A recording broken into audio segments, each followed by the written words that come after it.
और सर अब बात करते हैं, आपने सर सरफरोश मूवी करी, उसमें आप इंस्पेक्टर सलीम बने, आपकी बहुत ही उम्दा परफॉर्मेंस थी, बहुत ही बढ़िया। तो आप मानते सर वो फिल्म आपके लिए कहीं टर्निंग पॉइंट थी? और उसमें आमिर खान जी के साथ आपने काम किया, तो उनके साथ कैसी जर्नी रही और वो पिक्चर ऑल इन ऑल कैसी रही आपके लिए? टर्निंग पॉइंट तो उस वक्त थी क्योंकि उस आमिर के साथ ही फिल्म कर रहा था मैं, बाजी, जब उन्होंने ही मुझे सबसे पहले बताया था ये ऐसी ऐसी फिल्म है, ऐसी ऐसी कहानी मैंने सुनी है, ये एक रोल है, तुम करोगे। तो प्री बुक उन्होंने आपको वहीं कर लिया? नहीं, उन्होंने कहानी सुना मेरे को। जब बीच में मौका मिलता था तो हम बैठते थे, वो भी बातचीत करना पसंद करते हैं, आमिर की नेचर है। ओके। तो बातचीत करते ऐसे ऐसे कहानी है, भाई ये सुनिए, ये रोल है, अगर आप करो तो मुझे उसे एक ही चीज़ लगी कि कोई आदमी पॉजिटिव रोल मेरे लिए सोच रहा है, तो मैंने बोला मुझे कोई प्रॉब्लम नहीं है, तो उल्टा मुझे खुशी है इस बात की कि आप ऐसा कह रहे हो।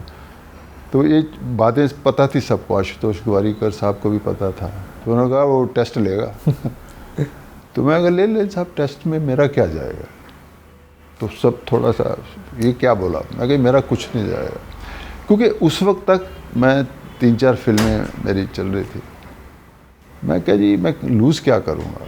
अगर नहीं हुआ मेरा तो यही है, उन्होंने पसंद नहीं किया, मैंने तो लूज़ नहीं किया, क्योंकि मैं आज भी एक्टर नहीं मान रहा हूँ, मैं तो सीख रहा हूँ, कर रहा हूँ, जो हो रहा है उसमें बेस्ट करने की। तो ये अप्रोच मेरी मुझे लगता ठीक रही, तो मैंने टेस्ट दिया। जिन्होंने नहीं मांगा मैंने फोर्स नहीं किया, जिन्होंने कहा मैंने कहा ठीक है जी, तो कुछ लाइनें दी उन्होंने, तो मैंने कहा ठीक है जी, 2-4 दिन दे दीजिए। तो गए, उनके राइटर थे पथिक साहब, उनके साथ बैठ के वो सीन किया। वो करते करते ही कैमरामैन को, डायरेक्टर साहब को लगा कि हमारा सलीम मिल गया हमको। तो मेरी करते करते मैं उनके आंखों में देख पा रहा था, या उनके जेस्चर में, कि मामला ठीक है, मामला ठीक। So that's how I got this film. और सर एक और आपकी फिल्म बहुत फेमस एक्शन फिल्म थी सर, गर्व। उसमें आप डॉन बने थे जफ़र सुपारी, और उसमें आपने 60 करोड़ रुपए दे के एमएलए सारे लेके अपना CM chief minister Govind Namdev sir को बना दिया। और उसमें फेस ऑफ भी आपका सलमान खान सर के साथ था, बॉक्स ऑफिस के किंग। तो एक तो उस रोल के बारे में बताइए, इतना स्ट्रॉन्ग पर्सनैलिटी था उसका, और फिर सलमान खान सर के साथ आपका ऑन स्क्रीन फेस ऑफ कैसा था? मेरे ख्याल जब वो फिल्म कर रहे थे उससे पहले मैं सलमान के साथ बंधन कर चुका था। ओके। तो एट ईज़ थे सलमान मेरे साथ, या कभी कोई ऐसा नहीं लगा। उसमें भी वैसा ही था, सलमान भी शाम को बैठना पसंद करते हैं, गपशप लगती थी, तो इनिशिएटिव भी लेते हैं कि सब बैठें। ये होता है, हर एक्टर का एक अपनी अपनी अप्रोच होती है, तो शाम को मिलते हैं, बैठें, गपशप मारें, ये सब होता था, उससे थोड़ा इजी रहता था। बाकी सलमान तो उस वक्त टॉप पे ही थे जब जो फिल्म हुई थी, आज भी है। तो आज भी है वो। लेकिन काम करने का तो काम जैसे करना जो अपने से बेस्ट हो सकता है। बाकी कहीं कमज़ोरी होती है तो डायरेक्टर लोग होते हैं, चाहे फाइट मास्टर हो या अपने डायरेक्टर हो, आपको गाइड तो करते हैं, आप इस तरह नहीं इस तरह करो। पुनीत सर जी थोड़ा स्ट्रिक्ट आदमी हैं, वो अपनी तरह से ही चाहते थे कि ऐसा हो। उसमें हमारी से बहुत कम थी, वो उन्होंने खुद से तैयार किया हुआ था, मेरा कैरेक्टर भी दूसरों का भी। तो बिगनिंग में मैं समझ गया, हम वो क्या, आप सब लोग समझ गए कि जैसा कहेंगे वैसा करना है। तो जैसे उनका देखा मैंने, भाव जैसा वो चाह रहे थे, जिस तरह का रुबाब या जिस तरह का वो चाहिए था, फॉलो किया उनको। तो ये भी एक एक्टर के लिए ज़रूरी होता है कि आप, क्योंकि क्या होता है कि डायरेक्टर ने इतनी बार कहानी सुनी होती है, इतनी बार बहस की होती है, इतनी बार लिखा गया होता है, चेंज होता है, फिर सामने आता है, फिर आपके पास चीज़ पहुंचती है। तो कई बार जैसे सरफरोश का भी ऐसा ही था, एक लाइन हम अपनी तरफ से मैंने कोई कोशिश नहीं की, क्योंकि अपने जॉन मैथ्यू साहब इतना ज़्यादा उनका होमवर्क था हर कैरेक्टर के लिए। तो मैं जब उनको करते हुए देखता था तो मेरे अंदर से आवाज़ आती थी, मुझे क्यों चेंज करना है, मैं क्यों कहूँ कि मैं ऐसे करूँ, जब यही इतना अच्छा है, अगर मैं ये कर जाऊँ तो भी काम हो गया।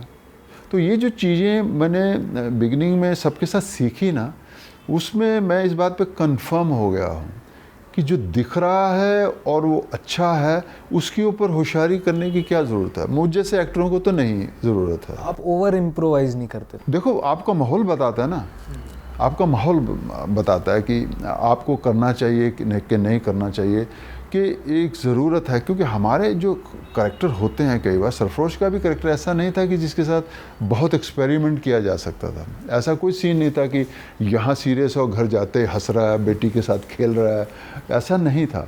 तो एक लाइन सीधी होती है तो उसी को फॉलो करते हैं। तो मेरा जो अपना पर्सनल लाइफ के एक्सपीरियंस हैं वो मेरे सारे काम में आए। मैं बहुत इंडोर आदमी नहीं हूँ आज भी।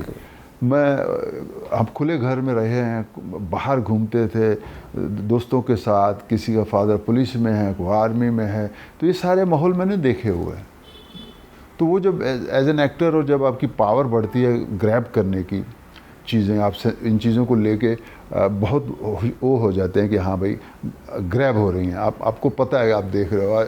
आप जब मार्केट में जाते होंगे, आप हो सकता है ड्रेसेस देखते हो, तो मैं हो सकता है किसी कोई भी एक्टर हो सकता है किसी पर्टिकुलर आदमी के ऊपर उसका ध्यान हो कि वो किस तरह बिहेव कर रहा है, उसकी लैंग्वेज क्या है। तो मेरे साथ वाला वो हो सकता है कुछ देख रहा हो, खाने का क्या बंदोबस्त है, या कैसा पहनना है मेरे को, फलाने के चश्मा अच्छा है। तो ये हर आदमी के अपना अपना बन जाता है। That's how you grab things. हो जो आपके अंदर पॉलिश होती रहती हैं, फिर टाइम टू टाइम निकलती हैं। एक्टर रियल लाइफ रोल्स को आप यही है। तो इस तरह के रोल में ज़्यादा वैरायटी नहीं थी। जब हाँ, ये तो लाइन तो हमें पता चल जाती थी कि इसकी फैमिली नहीं है। जैसे गर्व की बात की तो इस आदमी की कोई फैमिली नहीं थी, एक ही तरह का था जो अपने उसी मकसद की बात कर रहा है कि मेरा दबदबा बना रहना चाहिए, जो अगेंस्ट जाएगा मैं ये कर दूंगा, वो कर दूंगा। तो उसमें ज़्यादा होता नहीं है।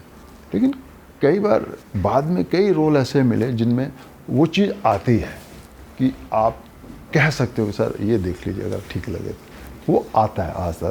तो मेरे को भी आस्ता आस्ता वो हो रहा है, क्योंकि साउथ में भी काम कर रहे हैं, सब जगह कर रहे हैं, और भी अभी आने वाली फिल्में उसमें शायद एक डिफरेंट रूप लोगों को दिखे। तो वो होता गया। मैंने उसके लिए कोई जल्दबाजी नहीं किया। एक सर और काफ़ी एक्साइटिंग सवाल है, थोड़ा ट्रिक क्वेश्चन, कि सर आप बहुत सारी मूवीज़ में पॉलिटिशियन बने हैं, मिनिस्टर, और जिसमें नहीं भी बनते उसमें आप भाई होते हैं तो आपकी सरकार आ ही जाती है। तो सर जैसे रियल लाइफ में आप पॉलिटिशियन बने, कभी असली ज़िंदगी में रियल लाइफ में भी आपका इरादा है इलेक्शंस में आने का, नेता बनने का, देश के लिए काम करने का? नो, नहीं। कोई वजह सर? नहीं, कोई वजह मुझ में है नहीं। मैं कन्वेंसिंग करता हूँ, जो मेरे दोस्त लोग हैं उनके लिए कई बार गया हूँ, जाता हूँ। नहीं सर, लेकिन मुझ में है नहीं। नहीं सर, आप पॉलिटिशियन को ये मैं समझे कि मैं बन सकता हूँ, नहीं सर। बहुत मुश्किल जॉब है वो, प्रॉपर जॉब है। एक one has to respect that. Politician is not कि चल भाई कुछ नहीं हो रहा तो मैं कर लेता हूँ, नहीं साहब। पॉलिटिशियन एक उम्मीद है। उस गरीब आदमी की आप उम्मीद बनते हो। जैसे पॉलिटिशियन कपड़ा पहनते हो और अपने आप कंफर्म हो जाते हो, तो आप उस गरीब आदमी की उम्मीद हो। कितनी की उम्मीदें हो, कितनों को पूरा करोगे, क्या तकलीफ़ें आएंगी, सब आता है। तो ये जब आपके अंदर होता है तो फिर आप उतनी ही तकलीफ़ उठाते हो जितनी मैं आज एज एन एक्टर कहीं शूटिंग कर रहा हूँ, ठंड का मौसम है, 6 डिग्री टेम्परेचर है और कपड़े वैसे हैं, गर्म नहीं हैं, तो हम करते हैं। तो वो तकलीफ़ हम उठाते हैं कि वो मुझ में है और मैं प्रिपेयर्ड हूँ उसके लिए। मुझे कुछ फ़र्क नहीं पड़ता कहाँ गए, कितनी गर्मी में, क्या नहीं फ़र्क, क्योंकि मैं उसे एंजॉय करता हूँ कि मेरा काम है।